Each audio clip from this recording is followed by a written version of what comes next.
Rancangan indahmu terjadi di hidupku. Bapa yang mengerti segala yang ku perlu, kasih-Mu sempurna nyata dalam hidupku. Ku bersyukur Bapa, ku bersyukur Tuhan, buat kasih setia-Mu di dalam hidupku. Ku bersyukur, ku bersyukur Bapa, ku bersyukur Tuhan, buat kasih setia-Mu di dalam hidupku. Ku bersyukur,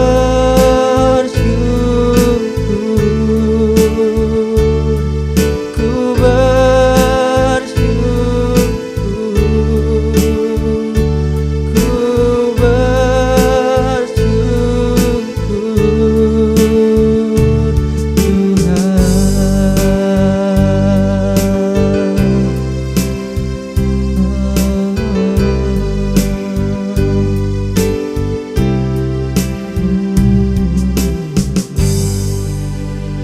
Bapak Ibu Saudara yang dikasihi Tuhan, selamat berjumpa kembali dalam tayangan Cahaya Kasih GKJ Prambanan. Hari ini kita akan bersama-sama belajar dari Injil Matius. Saya akan membacakan dari Matius 6 ayat 6, demikian. Tetapi jika engkau berdoa, masuklah ke dalam kamarmu, tutuplah pintu dan berdoalah kepada Bapamu yang ada di tempat tersembunyi, maka Bapamu yang melihat yang tersembunyi akan membalasnya kepadamu. Berbahagialah kita yang mendengarkan firman Tuhan, merenungkan dan melakukan dalam kehidupan sehari-hari.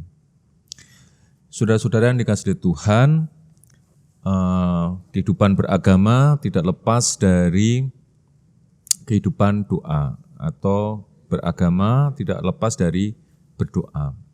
Sepanjang sejarah agama-agama hal ini terjadi. Ada banyak sekali agama atau hampir semua agama selalu ada ajaran tentang doa atau praktik berdoa. Dalam tradisi kekristenan sendiri, praktik berdoa juga cukup selalu ada sejak zamannya Tuhan Yesus pun. Tuhan Yesus mengajari untuk berdoa, ya, doa Bapa kami seperti yang kita tahu dan lain sebagainya, ya.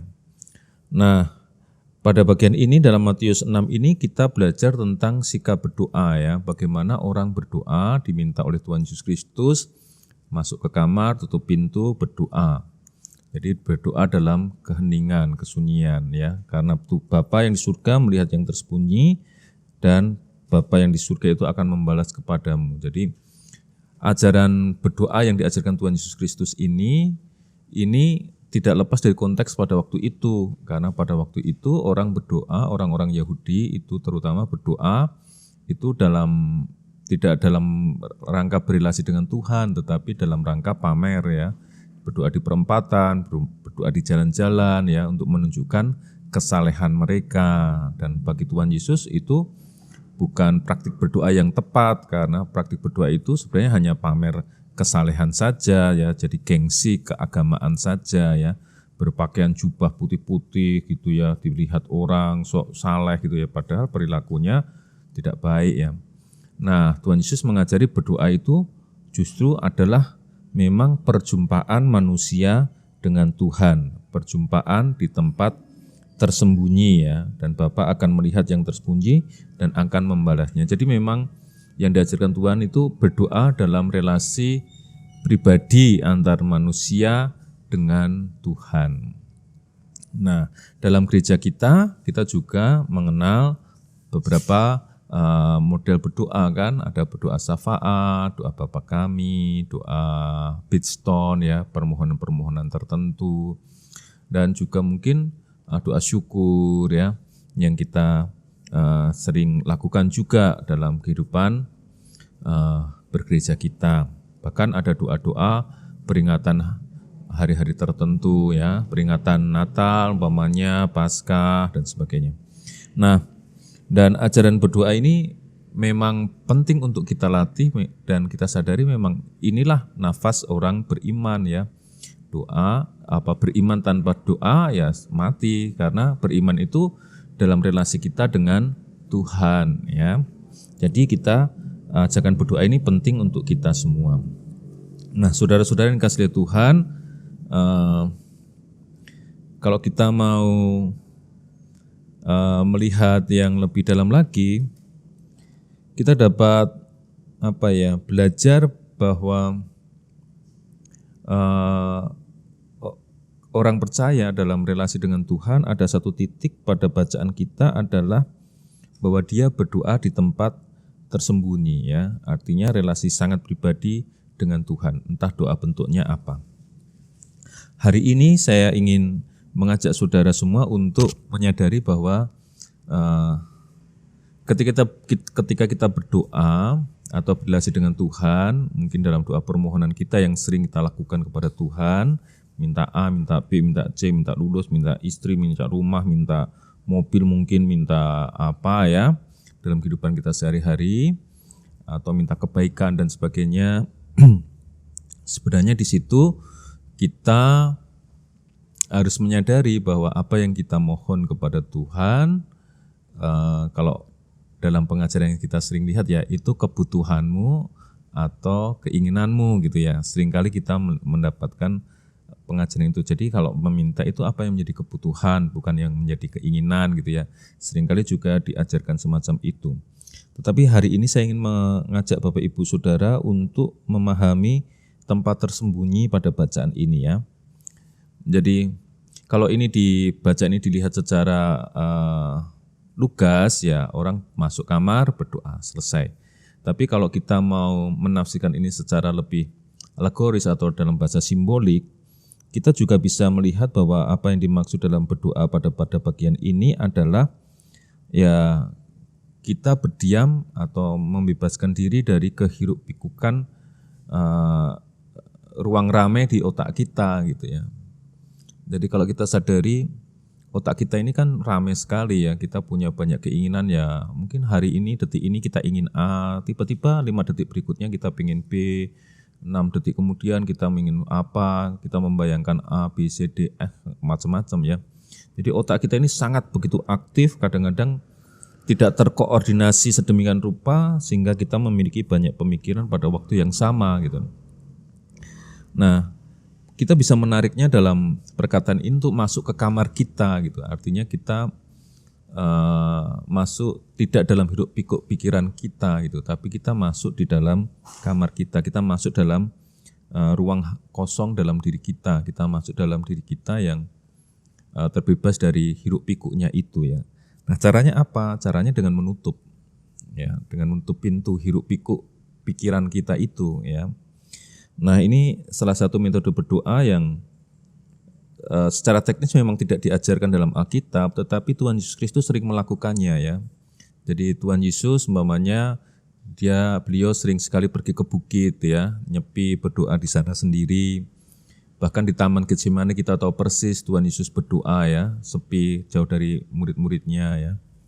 Dan di situ Tuhan Yesus ada doa permohonan ya, Tuhan kalau boleh cawan ini berlalu daripadaku gitu ya. Jadi ada permohonan. Habis itu ya dia berhenti, doanya tidak bertele-tele dan panjang. Nah, Bapak Ibu yang dikasihi Tuhan, saudara-saudara yang dikasihi Tuhan, ini kemudian menjadi perenungan bagi kita. Kadang-kadang kita perlu deh berdoa untuk di ruang sepi kita ya, di ruang yang tidak ramai ya, di ruang yang otak kita ini enggak ramai ya. Kita perlu masuk dalam diri kita yang hening dan kita hanya menghadap Tuhan saja. Jadi ini memang praktik berdoa yang agak berbeda dari kebiasaan kita sehari-hari ya. Saya ingin mengajak Bapak Ibu Saudara untuk datang kepada Tuhan, hanya datang berdoa dalam ruang sepi Bapak Ibu sendiri-sendiri, dan Tuhan, aku datang padamu, selesai. Habis itu diam saja di hadapan Tuhan, biar kehendak Tuhan yang menaungi diri kita, biar kersane Gusti itu yang memenuhi diri kita, gitu. Baik itu dalam otak maupun dalam batin, mungkin dalam raga kita bisa jadi. Jadi menghadap Tuhan saja, Tuhan saya datang kepadamu, saya mau, ya saya nggak pengen apa-apa ya, saya mau datang kepada Tuhan saja. Ya, jadi biarkan dalam doa yang semacam itu kita masuk dalam ruang Tuhan gitu. Jadi saya mau mengatakan sederhananya bagaimana ya. Jadi teknis saja ya. Jadi Bapak Ibu berdiam sendiri. Kemudian Bapak Ibu, saudara semua meniatkan diri kita, Tuhan, aku menghadapmu gitu ya. Selesai, habis itu diam saja. Apapun yang terjadi, oke, silahkan aja. Kalau ada pikiran yang terbesit, diamati saja, tidak direspon. Ada keinginan apa, tidak direspon, tapi cuma diamati saja. Kemudian dia akan segera berlalu dan berlalu dan berlalu. Mungkin akan membosankan pada tahap pertama, tapi coba saja 5 menit mungkin sehari, besok bisa 10 menit, besok bisa setengah jam dan sebagainya. Dan menurut saya pengalaman saya ini penting karena justru di dalam posisi doa menghadap Tuhan dan masuk dalam ruang yang semacam itu, pengalaman yang akan kita dapatkan memang mungkin beraneka macam, tetapi yang jelas tiba-tiba ada pengetahuan tertentu dalam diri kita yang bertumbuh, yang melampaui apa yang dalam operasional otak kita gitu. Jadi ada pengetahuan yang sifatnya lebih mulia, kesadaran yang lebih mulia, yang melampaui pemahaman otak kita gitu ya. Nah ini bisa bertumbuh kalau ibu bapak semua benar-benar tulus dalam menghadap Tuhan. Jadi tiba-tiba operasional kita, logika otak kita, harapan-harapan kita itu ada pergeseran tertentu yang mengarah ke tingkat yang lebih mulia atau menuju kepada kedewasaan tertentu di dalam kesadaran spiritual kita.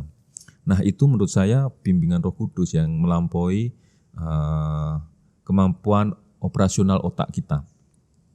Nah Bapak Ibu yang dikasihi Tuhan, coba saja ya, nanti Ibu Bapak semua melakukan aja, coba saja, sederhana saja, cuma Tuhan saya menghadap kepadamu dalam Yesus Kristus gitu ya. Secara teknis itu aja, berhenti, diam saja sudah, semampunya. Kalau ada pikiran macam-macam, diamati saja, jangan direaksi, diam saja, diamati. Pengen apa? Oke, diamati, diterima, diamati, diterima. Jangan pernah ditolak, tapi diamati saja. Gitu saja, selesai, amin. Nah, gitu. Besok lagi, Tuhan kami menghadap kepadamu dalam Yesus Kristus. Diam. Habis itu diam. Sudah diam aja. Tunggu beberapa saat, amin gitu. Tapi jangan cepat-cepat ya, bisa bertumbuh 5 menit, 15 menit, mungkin setengah jam, mungkin 1 jam. Mungkin suatu saat bisa jauh lebih lama. Baik Bapak Ibu yang dikasihi Tuhan, ajaran Tuhan tentang hal berdoa ini semoga membantu kita untuk membantu pertumbuhan spiritualitas kita masing-masing, dan percayalah bahwa Tuhan itu melampaui apa yang kita pikirkan ya. Untuk mencapai apa yang melampaui pikiran kita ya, mau nggak mau kita harus mohon kekuatan, kebijaksanaan Tuhan yang melampauinya. Dan untuk itu apa yang diperlukan ya biarkan Tuhan bekerja dalam diri kita. Kiranya ini membantu kita bertumbuh dalam kehidupan spiritual kita ke depan. Tuhan memberkati. Mari Bapak Ibu kita berdoa. Kita praktekkan ya bersama-sama. Mari kita berdoa, duduk dengan tenang dan nyaman, dan kita menyiapkan batin kita, pikiran kita, tubuh kita untuk menghadap kepada Tuhan. Mari kita berdoa. Tuhan, dalam Yesus Kristus kami datang kepadamu.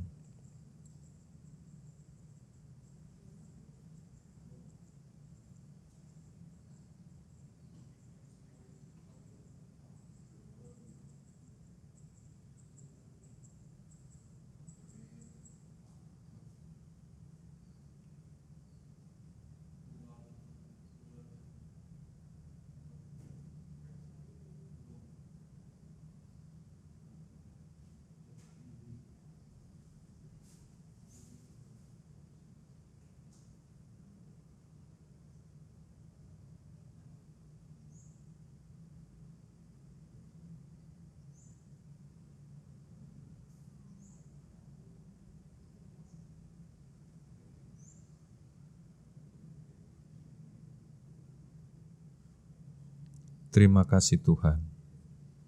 Amin. Tuhan memberkati.